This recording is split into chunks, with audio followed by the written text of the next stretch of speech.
तो आज का जो हमारा पहला क्वेश्चन है, निम्न में से केवल का उच्चारण स्थान कौन सा है? दंत है, कंठ है, ओष्ठ है या फिर तालु? तो कंठ का जो प्यार दोस्तों कै का जो उच्चारण करते हैं वो कहां से करते हैं? कंठ से, क्योंकि इससे संबंधित हमारा एक सूत्र है, उसके अंतर्गत हम प्रयोग करते हैं। अकु है विसर्जीय नाम, अकु है विसर्जीय नाम कंठ, अकु है विसर्जीय नाम, अकु है विसर्जीय नाम कंठ है। इसमें से एक हमारा क्या आ गया यहाँ पर ए, ऊ का अर्थ हो गया प्यारे दोस्तों यहाँ कैवर्ग, जहाँ पे ऊ की मात्रा लगी है इसका अर्थ वर्ग हो गया। फिर हमने यहाँ पर क्या लिया? एवर्ण लिया, और इसके बाद में ले लिया हमने विसर्ग। तो इन 8 वर्णों का जो उच्चारण स्थान है वो क्या है? इन 8 वर्णों का उच्चारण स्थान है कंठ अर्थात गला। तो ये आपको ध्यान, क्वेश्चन नंबर 1 राइट आंसर आपका यहाँ पर हो गया बी। यह कौन से व्यंजन के अंतर्गत आते हैं? यह हमारे अंतस्थ है। अंतस्थ का शाब्दिक अर्थ होता है अंदर, यानी कि जिन वर्णों के उच्चारण के दौरान फेफड़े पहले अंदर की ओर वायु खींचे फिर बाहर छोड़े, उनको हम अंतस्थ वर्ण कहते हैं, जिनकी संख्या 4 होती है। इस समूह में वर्णों का उच्चारण स्थान मूर्धा है। मूर्धा का ही प्यारे दोस्तों दूसरा नाम क्या है हमारा? मूर्धा का ही दूसरा नाम क्या है हमारा? मूर्धन्य। और मूर्धन्य जो हमारे वर्ण है वो कौन कौन से हैं? ठीक है, इसका जो सूत्र है हमारा वो है ऋटु रसानाम, ऋटु रसानाम मूर्धन्य। तो ऋटु रसानाम मूर्धन्य हमें ये कह रहा है कि यहाँ पर इसमें से ये वाला री, इसके बाद में टे वर्ग के 5 वर्ण टे ठे डेड है, इसके बाद में ये वाला रे और ये वाला से, इन सभी वर्णों का उच्चारण स्थान कहाँ से होता है? तो यानी कि ये वाला री, ये वाला से, टे ठे डेड है। राइट आंसर हो गया आपका यहाँ पर बी ऑप्शन। क्लियर? तो सभी बच्चों को थोड़ा सा फोकस करना है क्वेश्चंस पे, और उसके बाद बाकी तमाम बातें हम यहाँ पे करेंगे। विसर्ग का उच्चारण स्थान क्या है? विसर्ग किस में आता है? अकु है विसर्जय नाम कंठ, तो पहला ही सूत्र है। तो यहाँ आप एक तो प्यारे दोस्तों इसका उच्चारण करके देख सकते हैं। जब आप इसका उच्चारण करेंगे तो इसमें किसका का प्रयोग कर रहे हो? कंठ का प्रयोग करें। दूसरा तरीका, एक तो आप उच्चारण करके देख सकते हैं, और दूसरा तरीका आपके पास सूत्र है अकु है विसर्जय नाम कंठ। राइट आंसर हो गया आपका ए। दिए गए वाक्य में उपयुक्त विराम चिन्ह का चयन करना है। तो यहाँ पे उपयुक्त विराम चिन्ह क्या है जी? किधर चले? तो यहाँ विषम्य बोधक चिन्ह तो आएगा नहीं, क्यों? क्योंकि मनोविकार नहीं है। इसके बाद में ये आपका विवरण चिन्ह भी नहीं आएगा, प्रश्नवाचक चिन्ह या फिर अल्प विराम।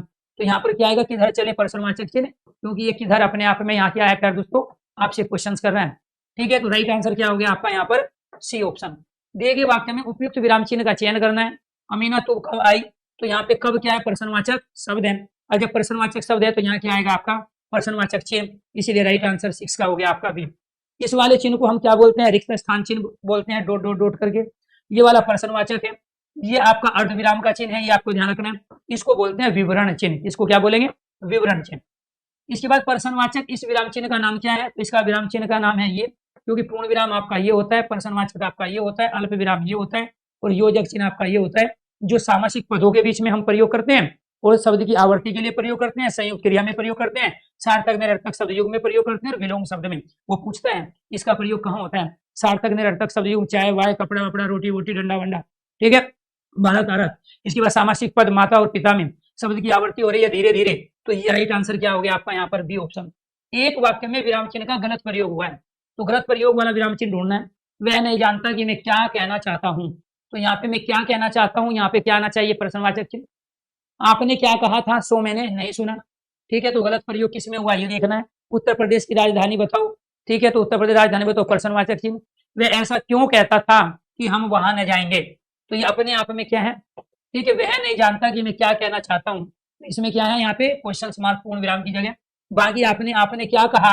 हाँ, ठीक है, ये आपने आश्रित उपवाक्य बना लिया। सो मैंने नहीं सुना। उत्तर प्रदेश की राजधानी बताओ, तो यहाँ अपने आप में इसलिए पूर्ण विराम यहाँ पर इसलिए आया, क्वेश्चन मार्क जरूर था, ये आपको ध्यान रखना है। बशर्ते इसमें कोई प्रश्नवाचक शब्द का हम प्रयोग करते। तो यहाँ मैं क्या कहना चाहता हूँ, इसके अंतर्गत क्या दोस्तों वहां लास्ट में क्या देना है? ठीक है, इसके अंतर्गत यहाँ पर चूंकि की का प्रयोग किया गया है, तो यहाँ प्रश्नवाचक चिन्ह नहीं आएगा, क्योंकि बाद वाली चीज पहले पे डिपेंड हो गई। ठीक है, आपने क्या कहा था? सो बाद वाली चीज पहले पे डिपेंड हो गई। ठीक है, इसमें भी की का प्रयोग है, बाद वाली चीज पहले पे डिपेंड हो गई, और यहाँ पर प्यार दोस्तों सी में आ जाएगा ये। इसको दोबारा से सही करो, क्योंकि जब भी हम बाद वाली चीज को पहले पे डिपेंड करते हैं, एक उपवाक्य, वो एक मुख्य वाक्य को किसी आश्रित उपवाक्य के साथ जोड़ते हैं, तो वो वाक्य मूल वाक्य के आधार पर ही डिफाइंड होता है। तो इसीलिए यहाँ उत्तर प्रदेश की राजधानी बताओ, तो यहाँ पूर्ण विराम नहीं आएगा, प्रश्नवाचक। या उत्तर प्रदेश की राजधानी कहाँ स्थित है, ये भी होता तो भी यहाँ हम प्रश्नवाचक चिन्ह का प्रयोग करते हैं। निम्न में से शुद्ध शब्द बताना है, कौन सा है? यहाँ पे संग्रहित शब्द, ये आपका गलत है। इसके बाद में ये आपका क्या है? संग्रहित शब्द यहाँ पे आएगा प्यार दोस्तों बड़ाई, और यहाँ आएगा आपका री का प्रयोग। राइट आंसर हो गया आपका यहाँ पर डी। अशुद्ध वर्तनी वाला शब्द बताना है कौन सा है, तो यहाँ पे ये उंगली है, इसमें ऊ का प्रयोग हुआ है। इसमें यहाँ बोस अपने आप में प्यारे दोस्तों अंग्रेजी का शब्द है बोस, जिसमें हम प्रयोग किसका करते हैं, केवल अर्धचंद का। ठीक है, यहाँ पांचवा शब्द है जिसमें अर्धचंद बिंदु का प्रयोग करते हैं। दांत शब्द अपने आप में इसमें से प्यारे दोस्तों यहाँ पर गलती ये हो गई, इसमें गलती ये हो गई। ठीक है, तो राइट आंसर क्या है, 5वें में भी आपको ये लेना था, तो यहाँ उंगली और अंगुली ये आपको ध्यान रखना है। 10वें में यहाँ पे जो 5वां है, तो इसमें हम किसका प्रयोग कर सकते हैं, इसका प्रयोग करते हैं 5वां। ठीक है, तो इसीलिए दांत जो शब्द है ये आपका सही हो गया। तो अशुद्ध वर्तनी आपकी केवल बोस है, बाकी सारे के सारे सही है। अशुद्ध वर्तनी क्योंकि बोस अंग्रेजी का शब्द है जिसमें केवल अर्धचंद आएगा, इसमें क्या है अर्धचंद बिंदु का प्रयोग हुआ जो कि गलत है। राइट आंसर हो गया आपका बी। प्यारे साथियों, मैं लेके आया हूँ एक हिंदी स्पेशल का बेहतरीन बैच, जिसके अंदर हम तभी तमाम स्टेट और सेंट्रल गवर्नमेंट के जितने भी एग्जाम हैं उसके सिलेबस को यहाँ हम कंप्लीट कराएंगे।